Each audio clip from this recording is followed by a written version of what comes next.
વિદ્યાર્થી મિત્રો, ધોરણ 9 અંગ્રેજી યુનિટ 5 રાની કી વાવ શિલ્પ સ્થાપત્ય કલામાં ગુજરાતમાં ઘણા એવા સ્થાનો છે કે જેને વિશ્વના વૈશ્વિક વારસામાં સ્થાન મળેલું છે, જેમ કે અડાલજની વાવ, રાણી કી વાવ તેમજ અમદાવાદમાં આવેલ ઝૂલતા મિનારા જેવા ઘણા શિલ્પ સ્થાપત્યના અદ્ભુત નમૂનાઓ છે. તેમાંનો જ એક પાટણમાં આવેલ રાણી કી વાવ, જેના વિશે આજે આપણે આગળ ભણીશું.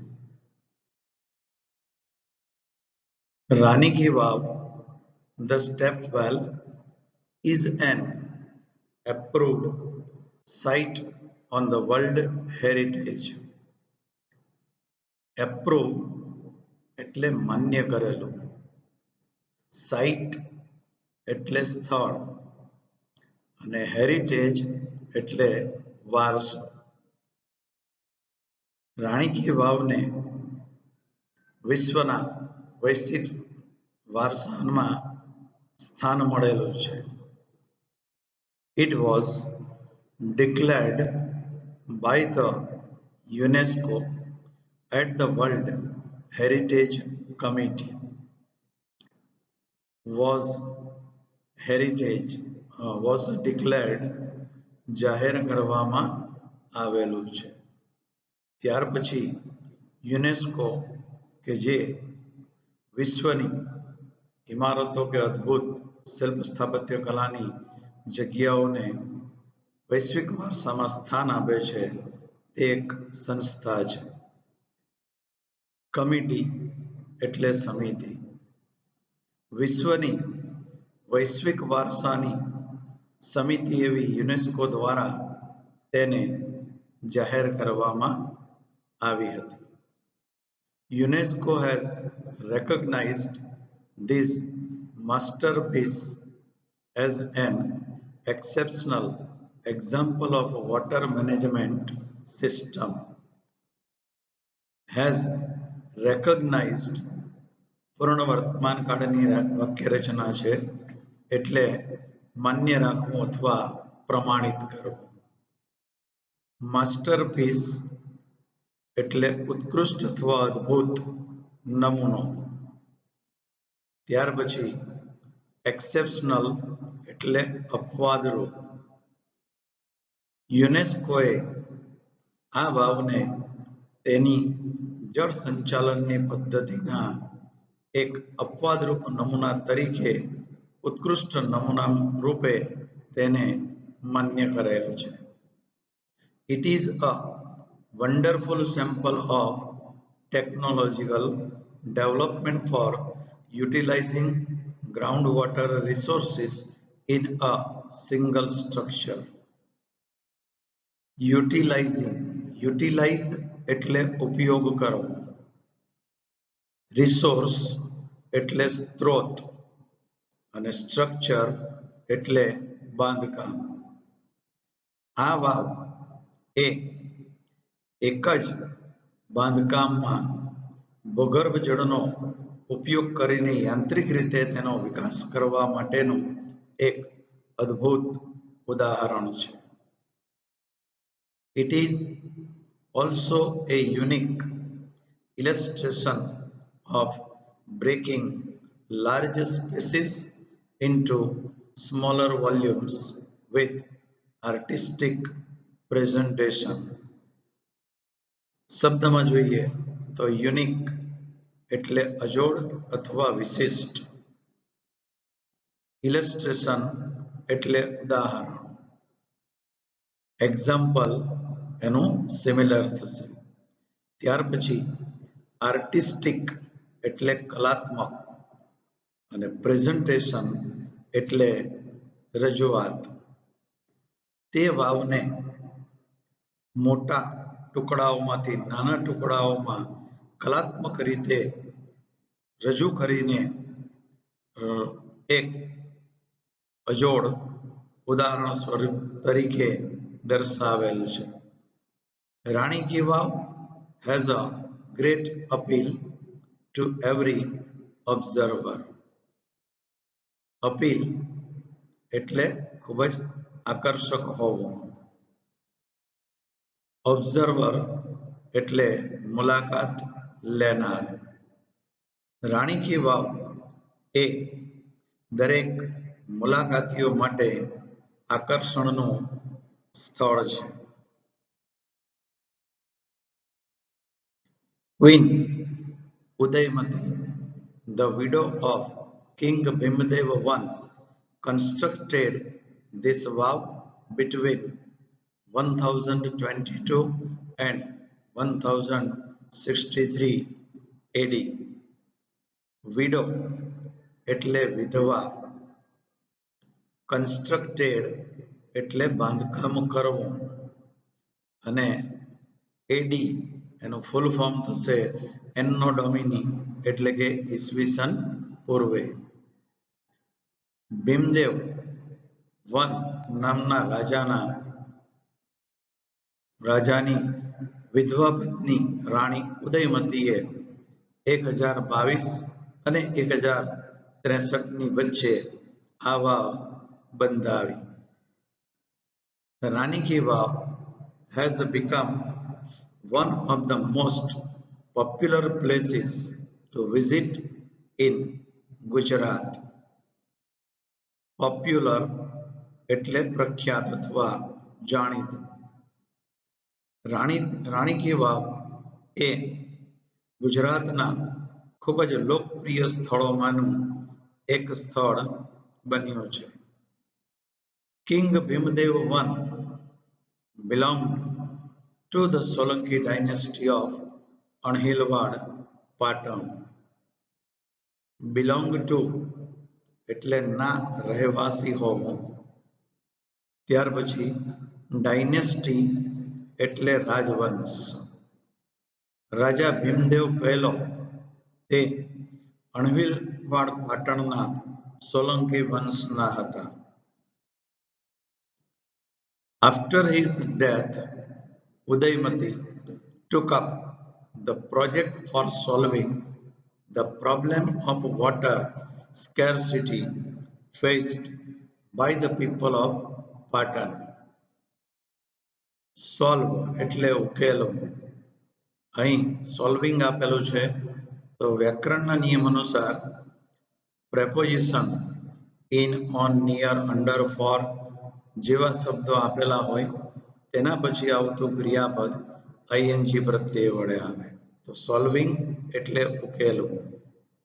ત્યારબાદ સ્કેરસિટી એટલે અછત અથવા તંગી. ફેઝડ ક્રિયાપદ છે તો સામનો કરવો. ભીમદેવ પહેલાના મૃત્યુ પછી ઉદયમતીએ પાટણના લોકો દ્વારા પાણીની તંગીની સમસ્યાનો સામનો કરી રહેલા લોકોની સમસ્યાના ઉકેલ માટે આ કાર્ય હાથ પર લીધું. Unfortunately, the queen also died before the completion of this structure. Unfortunately એટલે દુર્ભાગ્ય રીતે અથવા કમનસીબે. પરંતુ કમનસીબે આ વાવનું બાંધકામ પૂર્ણ થાય તે પહેલા જ રાણી મૃત્યુ પામી. In the world of architecture, her beautiful idea has received immense appreciation. Architecture, સ્થાપત્ય કલા. આઈડિયા વિચાર. ઇમેન્સ એટલે પુષ્કળ પ્રમાણમાં, અને એપ્રિસિએશન એટલે પ્રશંસા. વિશ્વના સ્થાપત્ય કલાના ક્ષેત્રમાં તેના આ સુંદર વિચારને ખૂબ જ પ્રશંસા કરવામાં આવી. Queens stepwell or Rani Ki Vav is a 7-storied structure stored એટલે માળ, સિમિલર થશે ફ્લોર એટલે માળ અથવા મજલો. રાણી ઉદયમતીએ બંધાવેલ રાણીની વાવ એ 7 માળનું બાંધકામ છે. This east-facing stepwell is 64 meters long, 20 meters wide, and 27 meters deep. શબ્દમાં ડીપ એટલે ઊંડું, પૂર્વાભિમુખ એટલે કે પૂર્વ તરફનું મુખ દર્શાવતી આ વાવ 64 મીટર લાંબી, 20 મીટર પહોળી અને 27 મીટર ઊંડી છે. Each sculpture, passage, pillar and pavilion in this magnificent structure has enchanting carvings. Each એટલે દરેક, સ્કલ્પચર એટલે શિલ્પકૃતિઓ, પેસેજ પરસાળ અથવા ચાલવા માટેની જગ્યા કે માર્ગ, પિલર થાંભલા, પેવેલિયન એટલે મંડપ, મેગ્નિફિસન્ટ એટલે ખૂબ જ સર્વશ્રેષ્ઠ, એન્ચાન્ટિંગ એટલે આકર્ષવું અને કાર્વિંગ એટલે કોતરકામ. આ વાવના દરેક શિલ્પકૃતિઓ, તેના ચાલવા માટેનો માર્ગ, થાંભલા અને મંડપ, આ બધું જ તેની કોતરણીને કારણે ખૂબ જ આકર્ષક બનવાથી તે બાંધકામ ખૂબ જ સર્વશ્રેષ્ઠ છે. On its side walls there are around 800 sculptures. તે વાવની બાજુની દિવાલો કે જેના ઉપર લગભગ 800 જેટલી શિલ્પકૃતિઓ છે. There are nearly 400 big sculptures of different gods and goddesses in the wow at present. Nearly એટલે લગભગ, goddesses એટલે દેવીઓ અને at present એટલે વર્તમાન સમયમાં અથવા હાલમાં. હાલમાં આ વાવમાં વિવિધ પ્રકારના દેવો અને દેવીઓની લગભગ 400 જેટલી મોટી શિલ્પકૃતિઓ છે. These numbers would have been many more in the past in its original structure. Would have been, would પછી have been પૂર્ણ વર્તમાન કાળમાં છે એટલે ભૂતકાળની કોઈ ઈચ્છા વ્યક્ત કરવા માટે દર્શાવાય. ભૂતકાળમાં તેના આ મૂળ બાંધકામમાં કદાચ આના કરતા પણ વધારે શિલ્પકૃતિઓ હોઈ શકે છે. Each story has a narrow corridor for the visitors to appreciate beauty of sculptures and carvings engraved on the walls. શબ્દમાં કોરિડોર એટલે ચાલવા માટેની પરસાળ, એપ્રિસિએટ એટલે પ્રશંસા કરવી, એન્ગ્રેવ કોતરકામ કરવું. તે વાવના દરેક માળ ઉપર તેમાં દર્શાવેલ શિલ્પકૃતિઓ અને દિવાલો ઉપર કરેલ કોતરકામ નિહાળવા અથવા તેની પ્રશંસા કરવા માટે મુલાકાતીઓને એક સાંકડી પરસાળ અથવા સાંકડો માર્ગ પણ છે. Even the pillars of the wow are not exception to it. Even એટલે પણ અને exception એટલે અપવાદ. તેમાં આ વાવના થાંભલાઓ પણ બાકાત નથી. They display splendid artistic marvel on the stone. Display એટલે રજૂ કરો, સ્પ્લેન્ડિડ એટલે પુષ્કળ પ્રમાણમાં, આર્ટિસ્ટિક એટલે કલાત્મક અને માર્વેલ એટલે અદ્ભુત. સ્ટોન પથ્થર, અને આ શિલ્પકૃતિઓ એ પથ્થર ઉપર કલાત્મક કૃતિ ભવ્ય રીતે રજૂ કરે છે. In fact, the vow is solely dedicated to Vishnu. અહીં solely એટલે ફક્ત અથવા માત્ર, સિમિલર થશે only. ત્યાર પછી ડેડિકેટેડ એટલે અર્પણ કરવું.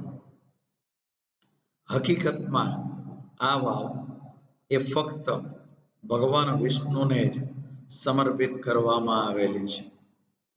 One can find Vishnu in different shapes and postures. અહીં ફાઇન્ડના બે અર્થ થાય, એક શોધવું અને જોવા મળવું. આ વાક્યમાં જોવા મળવુંના અર્થમાં ફાઇન્ડ દર્શાવેલ છે. શેપ્સ એટલે આકાર અને પોસ્ચર્સ એટલે વિવિધ પ્રકારની મુદ્રાઓ. આ વાવમાં કોઈ પણ વ્યક્તિ ભગવાન વિષ્ણુને તેના જુદા આકાર અને જુદી મુદ્રાઓમાં જોઈ શકે છે. After Vishnu, next important statue is of Parvati. ભગવાન વિષ્ણુની પ્રતિમા પછીની એક મહત્વની એવી પાર્વતી માતાની પણ મૂર્તિ છે. Nearly 15 galleries have the sculptures of Parvati. આ વાવમાં માતા પાર્વતીની લગભગ 15 જેટલી ગેલેરીઓમાં શિલ્પકૃતિઓ છે. 12 statues of goddess Gauri together at the same place are rarely found anywhere. Rarely એટલે ખૂબ જ, અજોડ અથવા વિરલ, ફાઉન્ડ એટલે જોવા મળે છે, એનીવેર એટલે કોઈ એક. માતા ગૌરીની એક સાથે 12 પ્રતિમાઓ લગભગ કોઈક સ્થળે જ જોવા મળે છે. The Sun Temple of Modhera has it. Parvati માતાની આવી મૂર્તિઓ મોઢેરાના સૂર્ય મંદિરમાં છે.